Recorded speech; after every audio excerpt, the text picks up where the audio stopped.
आज चाहिँ हामी धरानदेखि जेफालेसम्म जाउँ है त। जेफाले जानको लागि चाहिँ हामी भानुचोकदेखि समयको लागि गाडी चल्छौँ। करिब आधी घण्टापछि हामी भेटेटार पुग्छौँ। भेटेटारदेखि ओकेसम्मको बाटो चाहिँ बन्ने क्रममै रहेछ।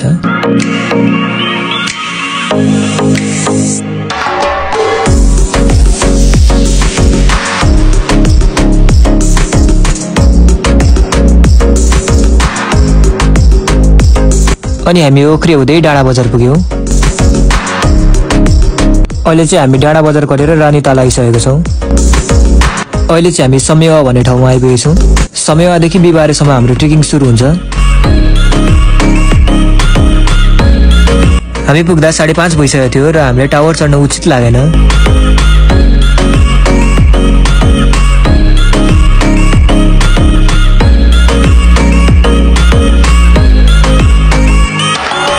र हामी त्यस रात बिहिबारेको होमस्टेमा बस्यौँ र हामी 5 बजे उठेर ट्रेकिङको लागि निस्किन्छौँ। करिब 20 मिनट हिँडिसकेपछि हामी टावर पुग्छौँ।